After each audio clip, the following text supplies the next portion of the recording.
took it. The Guardians take the series, powered by the bullpen. This has been quite the 13-game stretch coming out of the break. Travel for 3 days. You play a hot doubleheader. You know, we have a tough day on Monday as a team. But this is, like we've said, this group's resilient. They more than earned this off day. And I'm really excited to see them again on Friday. This is Cleveland Sports Radio, 92.3 The Fan. Audio courtesy of Guardians TV. It's uplifting, positive music, and I'm still not in a good mood. Hello. 2.5 back in the wild card spot. Let's go. Let's go. According to people on MLB Network, the season's over. Back to 500. We're 2.5 out of the wild card. Season's dead. Stacking series wins. Stacking. This is amazing. We got people taking videos, Stephen Kwan out in left field, where he's basically doing his goodbye concert to everybody, which everybody's like, he does that every game, which He waves before every game. I can confirm that. And then he waves at the end of every game. When they win home games, I have seen him wave before. I can't say everyone, but I know every home game he comes out and he waves. Wait, he waves hello or waves goodbye? He kisses it goodbye. He waves hello. He Let's says be very aloha. specific here. That means both. And our prayers are with those in the path of a tsunami right now in Hawaii. Had friends that were heading out that way. To start the show. Okay. Mary Kay Cabot at 8:20 this morning. I don't know why I needed to say that, just to keep moving on with the show there. You can always tell when I just want to trudge forward, when I just go, Mary Kay, when we're talking Guardians, she's going to join us at 8:20 this morning. Yeah. I feel the same way. I made that open knowing that music was not the way that I feel this morning, right? Well, because, everyone's telling me that we are in hospice right now. And I'm just saying, no, he's getting out of hospice. All right, yeah. Tell me if I'm somebody's like. We've all known somebody who's like at death's door, and they ain't doing well, and their son, daughter, whoever it is just unrealistic about the situation.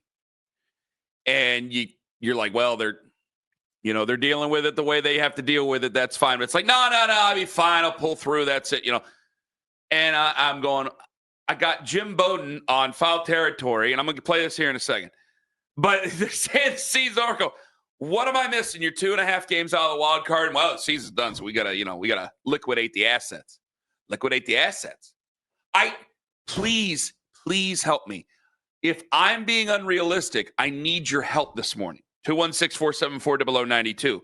Because Emmanuel Clase, who's going away now until August 31st, and then we'll find out, more than likely gone. He goes away now. If he's gone, I'm thinking you're already on a roller coaster with him anyway. Luis Ortiz, it was already going, well, you mean you can hopefully get, like, I was hoping that there was promise there. He's only 25 years old, but there was not a whole lot of faith in.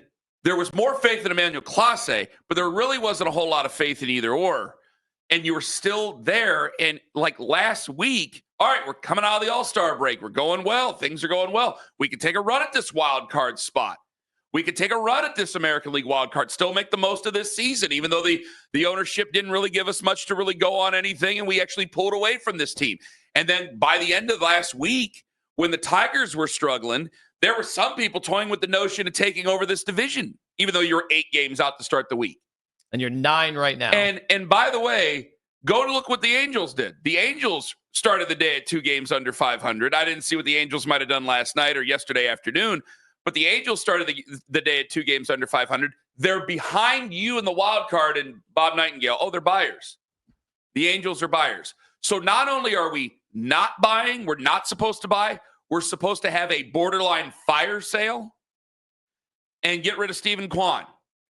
Here's Jim Bowden.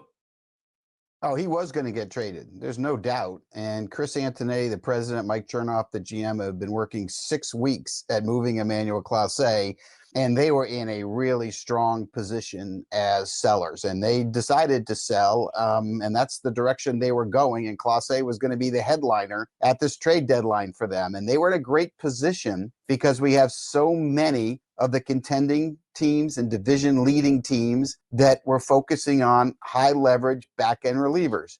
This is franchise changing. This is a huge blow for them because this was going to be an opportunity to really reset this organization by using him as trade bait here. And so it is just a huge setback. So you were going to get rid of, again, that's foul territory. So you were going to get rid of Emmanuel Clase, who, again, you had a $6 million salary due to you next year, and I think it was up to $10 million a year after that, but who knows if you were going to really do that. And I've been saying since the wintertime, it's like, man, Emmanuel Clase is going to get traded by the trade deadline. So there's nothing surprising there. But because not to mention, it sounds like what he's referencing is there could have been a bidding war for him, but that the Guardians would have held all the cards there and been able to get a haul for him. So you can't get, so that blows up in your face. That's unfortunate. Feel bad for you on that one. But because that blows up in your face, I have to get rid of one of the only two guys that I can. Well, I mean, I could try to start counting on Kyle Manzardo, but they won't play him against any lefties. I'm a lefty. You're a lefty. So if they put you and me on the mound against the Cleveland Guardians, that means Kyle, you're a lefty too. This is a room full of lefties here. Go. So Manzardo is not hitting on this show. If any one of us were to be selected by one of the teams and just stood out there on the mound, apparently Kyle Manzardo isn't allowed to be in the lineup because we're lefties. Guy with an almost 6 ERA last night. Kyle Manzardo can't start in this lineup. No. We've been puzzled by that feels like a month. So there's that. And because you didn't get this haul for Emmanuel Clase, now it feels like to me, that feels like a problem gambler chasing, like trying to come back from something going, I almost had that, so now I have to go chase this. Like, no, what are you doing? Why do I need to trade away a guy who I have 2 years? Owen's nodding his head with everything I'm saying. It feels like credit card debt where they're just selling off stuff to try to pay off their lenders. So because I didn't get that windfall of the almost win, I've been chasing my king in blackjack, and since I didn't get it, now I'm chasing other things, and so now I have to get rid of the guy who I still have 2 more years of team control. Yeah, it's tough because I can't lie. I've been saying for, a year that I don't think they're going to sign Kwan. So if I'm operating from that standpoint, and I think most rational Guardians fans probably when they saw The Notebook, and I'm not talking about the movie, which I did cry at the end. I have cried. Never cried at the end. I thought it was the hokiest ending in the history of movies. Insane. Well, you don't have any feelings. Wait, I mean, we've delved into your relationship. We'll do this on the podcast. Can I spoil the movie? Can I spoil the movie? No, you cannot. No. Holding hands and dying in the same bed in the same time. And that's what I feel like with Stephen Kwan right now is me and him are laying there holding hands and we're about both to die. Once his Notebook, once it got out that he was looking for whatever, 30 million plus, 35, I think at that point, but I don't think he's sniffing that.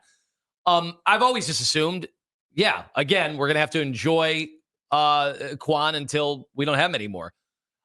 There's a little bit of surprise. Like this seems like a year early that they would be moving him. Now, I don't know what the offers are. I've always kind of operated with the Guardians like in the past, I have trusted them on moves like this. I have trusted them saying that it always sucks to lose a guy that you really like and you're invested in. But if they're not going to sign that guy, then get what you can for him. This just seems a year early. And I don't know if that trust is there as much as it used to be. And the problem I have with all this is I'm an emotional basket case and you're not disagreeing with me. So when I start yelling about football, it's all right in front of me and I can see forest, trees, the whole thing. And I'm an emotional basket case about baseball. And this whole time, Ken, you've been like, well, Ken, you're thinking with your heart. You're not thinking with your head. Look at where they're at. Well, now you're kind of wondering like, well, why are you doing this when you still have a year of control? And the proponents, because I've had people walk up to me over the last 24 hours who are like Guardians people who are proponents of this. And well, Ken, you can get this haul. I go, what haul? What haul? My superstar is 32 years old. Are we not supposed to build around the superstar, the guy who's going to be in the Hall of Fame? We're not supposed to do that? What's this haul? Because I hear about the catching prospect. Okay, well, by the way, if we're going after another catching prospect, that's still a knock on the front office here because who's your catcher right now? You can put a guy out there with no arms who might do just as well defensively. And then you have Austin Hedges, who's basically slider in the dugout. Okay. So that's still a knock on the front office. So I need to know why. And I ask this rhetorically because we know why.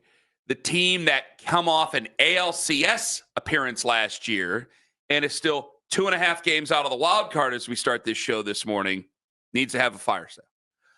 It ain't adding up. It ain't adding up. And you bitch and moan about money all the time. Talking about them over there. You bitch and moan about money all the time. Well, we just pull our pockets inside out. We're spending all this. Don't you see we're spending? Okay, fine. I don't see it because we're not allowed to see anything. And now I feel like it's 2011 all over again. And the only thing I can think of is that all you're trying to do is just prepare for some work stoppage so you can get all the young guys in the farm system that you possibly can to get ready for a work stoppage coming up in the next couple of years. I do think you're going to, not just here in Cleveland, I think a lot of the markets that operate like this, a lot of the owners that operate like this, we're talking bottom 10 in payroll. I think you're going to hear a lot about that work stoppage and teams gearing up for that and trying to save every last dollar they can. Which again, and that's a baseball problem. That's a huge baseball problem. Except, again, Paul Dolan is part of baseball. That's what separates baseball from the other sports is that you do have that problem. It's terrible. So now I have a team that's competitive. Like, if you were a Pirates fan, you could just say, I don't give a damn, to hell with them. Why are we even wasting our time? Let's talk about Steelers training camp. And there might be some people just want to talk about Browns training camp for all that matter. So we'll see where this one goes. But because they haven't been a really competitive franchise in quite some time, you could just say, to hell with them. I don't care about them anyway. This has been a competitive franchise. The whole reason that I'm upset and bothered by all this is because they've played well enough to make a lot of people care and make the hardcore sports fans in Cleveland care about this team to think they can actually break through. And now we're preparing for our fiscal futures here instead of trying to win, which is contradictory to what every fan out there wants their pro sports teams to do. And when I'm not getting you talking down to me, and I'm saying this in a nice way, when I'm not getting you talking down to me going, Ken, you're too emotional over this, that's what bothers me the most. Because throughout this entire time, we started the season, well, you got to understand the economics of this. And we were with each other up until about last month. And then the wheels came off. The gloves came off. We said nasty things about each other. When they had lost 10 straight. But here you are not telling me that I'm acting like a child and not being realistic about the situation and not being respectful of a team that has been responsible over the last umpteen years. And that's what bothers me the most, because if they get you off the wagon, well, then it's just all three of us, and we're just going to be upset because he's as fit to be tied as anybody there's going to be. And obviously, I'm kind of shooting my mouth off over here. Do you think part of it is they came into the season with their fingers crossed that their front office maneuvers and risky as they were with the Naylor situation, they end up, the Freeman, whatever. It's been unbelievable how bad, Nolan Jones is. And then of course, Freeman, he hasn't taken off, but he's been pretty good. He's at least hit for average. He's what we need He is what they field need right now. But, and this isn't to give them credit at all because these were risky moves. And I remember we were sitting there looking at each other when these moves were made in the offseason going, I guess I got to trust them. In the past, they've been able to turn these into either talent or they've been smart to get out of certain contracts and let it be somebody else's problem. And then they're putting their eggs in the David Fry, the Lane Thomas baskets, and hopefully somebody can emerge and eventually they're going to bring up the lauder, which unfortunately is not going to happen this year. And it was too late for our liking anyway. And Bazana, let's see what kind of an impact he might have. And then he had setbacks. Is it possible they're just looking today going, all right, I know what the standings say. We're 2.5 games back.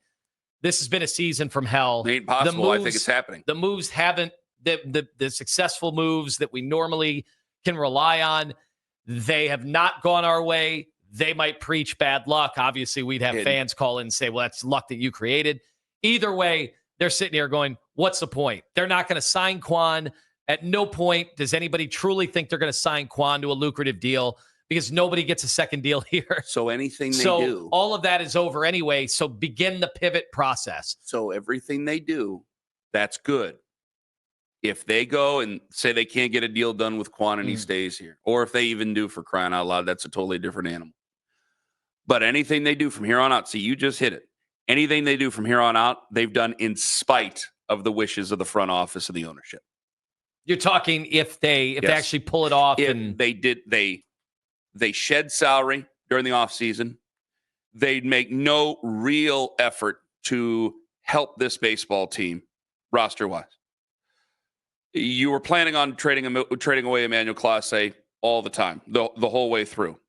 That blows up, then it turns into, well, it must go with Stephen Kwan. If you can't get a deal done because it's not to your liking, people know you're in a disadvantaged position because it reeks, for the first time ever, it reeks of desperation by this club, which I never thought they'd be in a desperate mode, because now from the way that Bowden just said and the way that they're saying this in these reports, see, now the Guardians are working to move him. They're working to move Kwan and Bieber. So if they went from, well, it's Clase, to working to move Kwan and Bieber, well, now you're a desperate team. So anything they accomplish now is directly in spite of the front office. Do you disagree with that? Because it's against the wishes of what they want to do. They probably chalk it up to that's baseball. Great. Because that's so my big hope for my team is that's baseball. I think that's always been the hope for, especially come playoff time. And that's been my entire argument over the last month, because the other two teams in town, one to a embarrassingly terrible level, the other one to a very good level. They didn't just go, well, that's basketball and that's football. They did everything they could, hell or high water, for better or for far, far worse. Oh, I mean, yes, the worst. Far worse. The bottom. Far worse, to eliminate the that's this and that type of thing. And you just said it. If they do anything good, well, that's baseball. You can't predict baseball. So now that's all we are. And I hate it. And I'm not trying to be ironic or kitschy or anything here. Now we're rolling craps at the table. Is there any part of you that would say the prototypical Kwan deal, the deal that they make every time, that's why, to play devil's advocate, that's how the Guardians in their low payroll sustain themselves over time? Well, maybe 216-474-0092. Are you okay with trading him? Trade deadline 6:00 today. They're back home tomorrow against the Twins, right? I believe so. Twinkie's coming to town. So I thought by last night it could very well be Stephen Kwan's last game. Not because of the wave off or anything like that. Let's just call it what it is. The trade talks have heated up. So have you made peace with it, or are you okay with trading him? We got Matt Derry, who said he's done with the ownership. He's done until they sell, if they trade away Stephen Kwan. Kwan's a pro. All of our guys understand the business. It's like I always tell our guys, for 20 hours a day, it's a business. For 4 hours, you get to go be a 12-year-old kid and play. That's the time where you get to turn your brain off to the world, to everything going on in your personal life, away from the field, on the field. Just go play and have fun. And Kwani embodies that better than most. And haven't noticed a change in his demeanor one bit. That's what they are still. They're rumors until they're not. You feel bad for Stephen Vogt? That was him right there. You feel bad for him? There's somebody else within the organization I'm starting to feel bad for. More of that coming up at around 8 o'clock. Go ahead. Yeah, probably. I mean, I think Vogt probably thought they had a really good chance to be good again. I mean, when your first year as manager, you go to the ALCS, you're being crowned, you're manager of the year. You start maybe to believe some of the hype, and then, nothing worked out coming back. I mean, you're sitting here at 500. I don't want to make it seem like they're 20 games below or we're the Rockies or anything, but if they were 20 games below or we were the Rockies, we just wouldn't care. There'd be no reason to get mad. Well, if they were coming off of last year, there'd still be, but you would be apathetic now and be like, yeah, just go ahead and trade him. Obviously, this isn't working out. I don't want to trade him because we have. You can tell too, like Vogt, they started the year, Vogt thought they had enough to win. And so you could hear it through him just every day trying to put a positive spin. And to the point where we were getting frustrated. Mm-hmm. We were like, come on, man. Come on. People were making the Stefanski argument and stuff like that. Yeah. Come on. We're all watching the same game. We're all watching the same ineptitude with the lineup. And, the Manzardo thing is hanging on him. I mean, this has been a long enough period of time where the guy, I think yesterday we saw he was second on the team in slugging percentage, but yet he's not an everyday player for them. Well, I question that. And man, I've heard you get mad about the Browns and the Cavs, and I'm waiting for it to happen with the Gardos. And it's not like you've been accepting. It's not like you've buried your head in the sand. That would be a supreme insult to you. But I think what you've made it very frustrating with is that you have chosen to trust almost implicitly what the front office has done. And this right now, as we are inside of 12 hours away from the trade deadline, this is becoming some of the most frustrating times for a Guardians fan who knew that they were close last year, who looked at the circumstances of the three other teams and where their payroll was compared to you, and the whole history that we've broken down several times since the end of the ALCS in Game 5. And so now we're here, and like even yesterday, Anthony, like I'm screaming at my computer.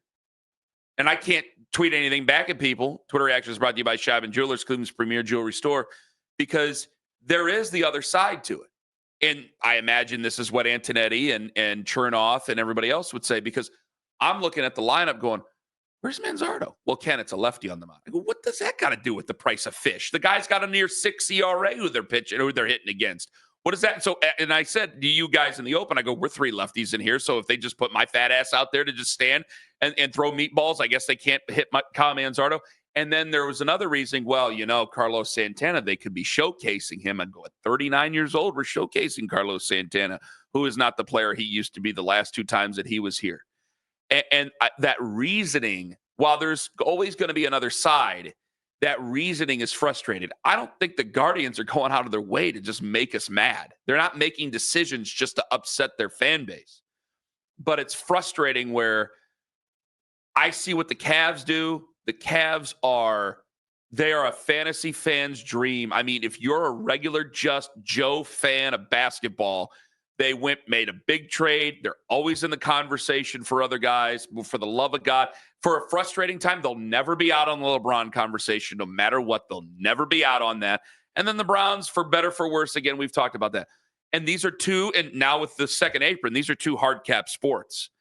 And with baseball, I'm just told where, hey, you basically just have to try to enjoy the ride as best you can and hope instead of being competitive. So I can be a real competitive bastard about the other two sports, real hard nosed. But then when it comes to baseball, I just have to sit here and twiddle my thumbs. And Owen's over there getting ready to shoot blood out his ears because he's so angry. And a lot of other people are doing the same thing in his part section. Part of it is, and I'll tell you this dates back because, I lived out of Market. And so baseball was like the first thing to go because, come on, Cavs had LeBron. Didn't matter where you lived in the world. You could see LeBron games. The NFL is a national product, so I was going to be able to see the Browns no matter what. That was never going to be a real issue. But baseball, it was tough to keep up with them, and I was so down on baseball as a whole, and I still am. I'm still really in fact, I think the sport's been really exciting the last few years, and the pitch clock, that spoke directly to somebody like me. So I might have been one of those casuals that people get annoyed with, but I watched the World Series last year. That was the first World Series I've been dialed in a long time. I knew a bunch of the players. That had never been the case. I will tell you this. I think we talked about this real quick, because I always said, I just give up emotionally. And I think I watched more of it because it was on Fox, and then it was right before, and then I did really want the Dodgers to beat them. I was annoyed with Yankee fans after that, seeing it live in person. I was really annoyed with them. Go ahead. But all of that is to say, yes, and maybe people could talk me otherwise and tell me it's all on one guy. The guy we talk about, the most when it comes to baseball here in this town, which is Dolan, but I have blamed most of the issues just on baseball. That's the way that I've watched this sport. I think it's a miracle that the Guardians have won as many games as they have over the last decade. I know that's not a World Series, but that's a high bar. We don't do that in the other sports. We don't just say Super Bowl or NBA Finals or bust every year. We find joy. We find joy in the Browns seasons where they win 3 games. So I'm not going to just say in baseball has to be the World Series. Cynical joy, though. Sure, that could be. They can get real sarcastic. There's also no way that if the Browns were 5-5, they would go, okay, we're going to trade off. We're going to trade off the guy that everyone loves and one of our best players on the team. For the love of God, in the face of what a lot of people thought was not the best decision for their future, they paid Myles Garrett more money. They paid him more money, but then kept him around for the rest of his career. But then, that's right. I present that as a baseball problem. Unfortunately, in a market like this, I agree with you. I think it's just a reality. People can tell me that the Dolans who this was earmarked to sell. A couple of years ago, we had heard they were in the transition process of selling. And I wonder a lot about that, too, with the economics of baseball, work stoppage coming up, a minority owner who we haven't really heard from. Don't you think that's kind of bizarre? We never hear from David Blitzer. We never hear much at all from David Blitzer. He's a minority owner. He has the money to buy the team. What am I, what am I supposed to hear from him, though? Is he supposed to say anything as a minority owner? Like, I'm asking a question here. I don't know. I mean, this is a guy who is a part of the. You haven't heard from Charles Woodson either yet. He's now one of the biggest sports. Isn't he coming to town? Aren't we getting? I would assume. I thought they were going to do a whole thing. Did Usher hold press conferences?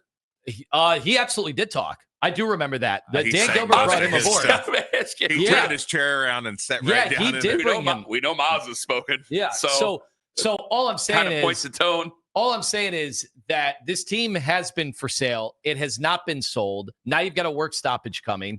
I don't know what the future is. I don't know. To me, they're a distressed asset. The lack of local money, they're losing now, 50 to 60 million a year that they would have had otherwise previously. I'm just tell me you hate baseball and you hate the Guardians. Well, I do. I think he hates the Guardians. I hate the economics of the sport. I don't know how. By the way, I don't know how you wouldn't. If this was baseball or basketball. And every team. I don't know, because it's something that we've all done. 4 years old, I played my first baseball game. I love it. I don't know why I love it. I just do. Yeah. It makes no sense why I love it. We do all of this because we love sports, right? And if there's a really good tennis match on, we'll probably watch it, right? If it's the Masters on, we're going to watch it. We love sports. I love baseball. I don't understand why I still plan on going to the ballpark. We still have the passes. I don't know why I want to do it, but I do. But it pisses me off, this situation. I looked 2023, right? Yeah. We traded Aaron Savali. I was pretty upset then, but understood that he's a pitcher and it's once every 5 games, he gets to affect the team. But I just looked at the numbers. It was July 30th. He started. They won the game. They were a half game out of the division, a half game behind the Twins. 6 games out of the wild card. They traded them away, and they were 54 and 54. 53 and 53. And as agitated as I am right now, I haven't said a word about being angry about Shane Bieber. I understand that. Yeah. But that's a lot different than Stephen Kwan. Makes no logical sense. If they do it today, I'm sure they'll get a bunch of prospects and they'll talk about where these guys are ranked in the prospectus. And I'll try to swallow it as best I can, but I'm going to be upset. Then they'll put Will Wilson in left field and all. Hold on, the logical sense part. You did agree they were not going to sign him, so they were going to. They were always going to trade him. You just think it doesn't make logical sense because they're going to trade him a year early. Have 2 years of arbitration to do it now. And I still my issue is, and this is where it gets to the problem of baseball, and then we go in a circle because I say, well, Paul Dolan's one of the owners in baseball, so it's still a problem with Paul Dolan. The argument, how much do you pay him? Well, we can't afford to overpay anybody. We can't afford to pay a batting average leadoff guy. Well, you don't have power anyway, and you don't have power really in the system that you can count on. I'm sorry, Jace Laviolette is going to be in the system for at least 4 years. So you don't have anybody in the system who you can really count on. And Manzardo, who hit 2 home runs the other day, you just won't play him. So again, you just continue to spike your own argument if you're the Guardians. However, when it gets to the monetary thing about it, you can't give me this crap. And I said this even last night. You can't give me this crap about how he wants to play on the West Coast. For years, a lot of guys wanted to play college football in the South. It's amazing what money can do to change people's minds. It's amazing.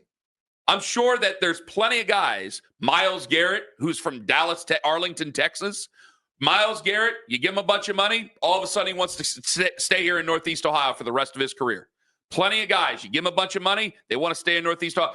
Donovan Mitchell isn't here for the love of the game. I don't mention Jose Ramirez because Jose Ramirez is a special case, and that's why he gets a statue and the other two probably don't. The problem with that example is there are multiple teams on the West Coast that will pay a lot more. And that is my issue where it's going. If you can't afford it, then get out of the business. Many business owners do it all the time in different walks of life. I've beaten that horse to death. It's been 15 years of talking about that. And you know it, and I know it now. And this is what you just – and I know we're way over, and I'm going to get out right here. We'll go right to Jeff on the update, all right? But you just kind of laid it out here. When's David Blitzer going to take over? Probably not until after this work stoppage is done. And that's not until 2027. And I got Bryce Harper going eyeball to eyeball with Rob Manfred last week saying, I'm not afraid to lose 162 games. So you're looking at 2027, 28 by the time that happens. Be a pretty rough time to get into the small market baseball business. You laid it out. Why would David Blitzer want to take over full operational ownership of this team without that national television contract that they're still trying to pound out right now, without local money, without that local money, where you can't even sell your entire ad breaks that are going through? Don't think Lima and I haven't noticed about that. Why would David Blitzer want to take over full? Why would he want to do that? You can buy it low, maybe, but then again, you got to get the guy to agree to sell it to you. Toronto Blue Jays finalizing a trade to acquire right-hander Shane Bieber from the Cleveland Guardians, sources tell ESPN. The Jays have been looking for another starter, and they got one in the former AL Cy Young winner. First to the news, he writes, John Morosi. John Morosi from MLB Network and NHL Network. I got to say, I'm blindsided. I was not made aware of this. We did not acquire a hockey player in return, so Did we get a Tim Hortons? I was not made aware of this yesterday when I was volunteering as part of the Mom's Walk with his wife up at Huntington Beach yesterday. Beg pardon? So you were with Shane Bieber's wife? Yes. I was not. Was Shane there? No, it was a Mom's Walk. What were you doing in a Mom's Walk? You're a dad. Well, my wife was up there, and we were with the kids, and we kind of joined in on the Mom's Walk. You weren't already a part of the Mom's Walk? No, in fact, Mom's Walk was kind of over there, and I was over. Okay. How can you be a member of the men's club and the Mom's Walk? Let's table you that. Pick a side. We got to table that for another day. Please, somebody remember that, because that's a very You just joined in on somebody else's event, which is something else. I'm gonna miss those times that we were able to share. Sorry to break up your Mom's Walk.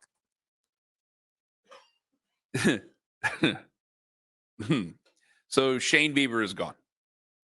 He goes to the Toronto Blue Jays. I'm not surprised. I'm not sad. I mean, he had a good run here. We wish Shane well in his future endeavors. But I'm not upset. I will be upset if Stephen Kwan is gone by the end of the day. Yes, I will be upset. Because I'm very, very, very, very, very, very, very glad I heard Eric in Columbus out, or I would have been wishing I could call that guy back and apologize to him. Because at first I thought he was advocating for a Stephen Kwan trade and that we would be still a competitive franchise. That's not what Eric in Columbus was saying. With Stephen Kwan, and Eric is the exact person I agree with Stephen Kwan, guys, you're 2.5 or 2 right now? Games out of the wild card. 2.5 games out of the wild card. You're at 500 right now. The Angels are lesser than you, and they've bought in. The Angels are trying to make some sort of a run. And all we want to do is plan for the future. Boy, this team just loves planning for the future. Everything is going to be down the line. Everything's down there. And if you are a financial planner, that's the right thing to do. If the Guardians were running your retirement account, you'd be pretty happy with the Cleveland Guardians. Everything is planning for the future. I'm going to be set up when I retire. But you want to win now. This is professional sports, for crying out loud. And if you let go of Stephen Kwan, I'm sure we'll get a haul. We'll get the Dodgers catching prospect. We get an everyday player. Which again, tell me what you think of Andrew Berry when I say that DeJuan Jones has to replace Jed Wills. Okay, so if I get a great catching prospect, he has to replace Bo Naylor. So the same thing can be said about Antonetti and Chernoff in that case. We're going to lob grenades over at one guy. Better be ready to do it at the other guys. We have Bob Nightingale says, Double-A pitcher Kai Steven, Blue Jays number 5 prospect, is heading to Cleveland. Number 5 prospect. He's coming off an injury. That's pretty good. That's for a guy who's coming off an injury. That's pretty good. MLB has already put out the image of Shane Bieber with a Blue Jays underneath him. I got to say, that's actually more than I thought we would be able to get for him, considering who knows what he's got left. Who knows? We had some optimism early in the season, and then, setback, and it always seems like there's a setback. Seems to always be that. 216-474-0092. Frank in Washington, D.C. You're next up on the Fan. As I kind of just look at the news that's developing, I'm kind of with you guys about Bieber, but if they trade Stephen Kwan today, I also think this needs to be the last move that this front office makes. And I think that we now need to really explore the idea of completely changing the entire organization. I don't know what's going on with the Dolans, and obviously we can't force them to do it. But the sooner they can get the heck out of this city and leave us alone and give this to Blitzer, the better. Do you think it'll be better? The paperwork now. Why do you think it'll be better with Blitzer? Money. What do you think he'll have? Where do you think he'll have the payroll? It's a good start, I have to admit. I just don't know what you're basing it on, though. Like he's where he's worth $3.1 billion and doesn't use the organization as his main form of revenue. That's the difference. So why do you think? Why do you think he hasn't taken over the team already and just bought the remaining? So far, I agree with Frank. The remaining money. I don't think the Dolans have probably let him do it. I think that he probably would if he could, well, Frank, but I guarantee they haven't sold it to him because they need the money. Well, see, this is... Well, if they needed the money, they just would have completed the sale and taken the money from the sale. Give the sticking point that you have. Are you willing to share this on the air?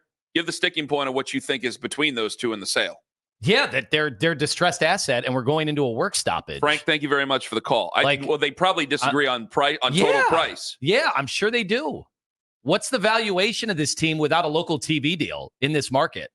That has got it. I got to be honest. It's just a reality. Like limited partners. It's limited advertising situation. Like it's almost this right. is like buying GameStop shares. This is not the cash cow of like where the Jacobs were when the Browns weren't here and the Cavs were an afterthought. Like they had every suite in that place sold. It was obviously a sellout every night, but they also had the partners. They had. The every company in town wanted to be a part of that. Yes. That's just never going to be like that again. Yes. You almost need a whiteboard on the radio to be able to do it. From my understanding to this and what you're saying, Dolans want to sell up here. Yeah. David Blitzer would like to buy down here. David Blitzer doesn't want to buy up here and then work stoppage TV deal, boom, boom, bad. He would like to buy down here and then deal with that, but they don't want to sell it because they know it's going to be worth more once the work stoppage is taken care of, or the possible work stoppage they get the finances in order. The TV deal is taken care of. The Rays just sold for $1.7 billion. Okay, so think about that as a metric, as a barometer. I mean, we just saw these NBA teams are going for so much more than that. Stadium's in better condition. The Rays have a TV deal set up or no? I know they had a better one than ours. They're going through the exact same struggles. They might be on the last year of their local TV deal, and then they're going to be at square one. Yeah, the only thing you have up on them right now is you have a place to play. Yeah. Podcast coming up at 10:15. What else you want to get into in the podcast? Is it too late to talk about Ozzy's funeral? I got something we could talk about. No, it's not too late. What do you got to talk? What do you got something to talk about? Looking back, what do we think of Shane Bieber's Cy Young season? Started 12 games that year. You certainly 60-game season, right? And he got a Cy Young. You have certainly done it again. Would you like to discuss that? Won the pitching triple crown that year as well. And we got the number 5 prospect. Is there some sort of a hot take you have about Shane Bieber's Cy Young season? Is that why you're bringing this up? I'm just curious how we will look back at that